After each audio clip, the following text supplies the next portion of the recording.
சிம்பிளிஃபிகேஷன்ல அடுத்த சம் பார்க்கலாம். இந்த சம் ப்ரீவியஸா எஸ்எஸ்சி எக்ஸாம்ல கேட்டிருக்காங்க. ஸோ அந்த சம் பார்க்க தான் ரொம்ப பெரிய சம் மாதிரி தெரியுது. கொஸ்டின் அண்டர்ஸ்டாண்ட் பண்ணிக்கிட்டா ரொம்ப குயிக்கா அந்த சம்ம சால்வ் பண்ணிடலாம்.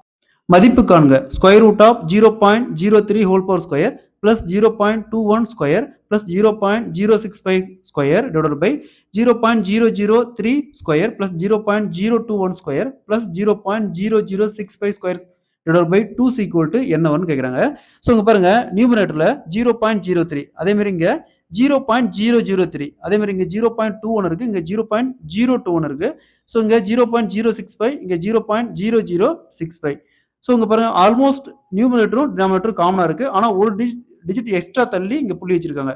ஸோ அதுக்கு வகுத்தல்ல ஒரு 10 போட்டோமா இந்த ஒரு 0 போயிடும். அதே மாதிரி இங்கேயும் வகுத்தல்ல 10 போட்டோமா இந்த ஒரு 0 போயிடும். அதே மாதிரி இங்கேயும் வகுத்தல்ல 10 போட்டோமா இங்க ஒரு டிஜிட் போயிடும். ஸோ ஆக்சுவலாக இது 10 ஸ்கொயர்னு அர்த்தம். 10 ஸ்கொயர்னு அர்த்தம். ஏன்னா பவரில் பாருங்க ஸ்கொயர் இருக்கு, 10 ஸ்கொயர்னு அர்த்தம். ஸோ மூணுலையுமே காமனாக 10 இருக்கு. அது அப்படியே ஒரே இது வெளியே எடுத்தோமா 10 ஸ்கொயர்னு வரும். அப்படியே எங்க வரும், மேலே வரும். ஏன்னா இங்க ஒரு டினாமினேட்டர் கீழே இருக்கு, அது கீழே இருக்கு. அப்ப அப்படியே மேலே வச்சுன்னா 10 ஸ்கொயர் மேலே. ஸோ நெக்ஸ்ட் பாருங்க இந்த வேல்யூஸ் அப்படியே ஈக்குவலா இருக்கு. 0.03 ஸ்கொயர் அதே மாதிரி இங்க 0.03 ஸ்கொயர்.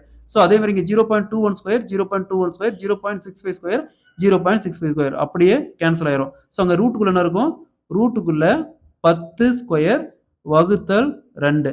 ஸோ ஸ்கொயருக்கு இந்த ரூட் அப்படியே கேன்சல் பண்ணிடலாம். நெக்ஸ்ட் இங்க 10 வகுத்தல் 2 கேன்சல் பண்ணா 5. Answer will be 5. Option B is the correct answer. So இந்த சம் புரியுதா? புரியலன்னு வச்சுக்கோங்க, கமெண்ட்ல மென்ஷன் பண்ணுங்க, நம்ம இன்னொரு டைம் சால்வ் பண்ணலாம். இதே மாதிரி இந்த சம் பாருங்க, மதிப்பு காண்க.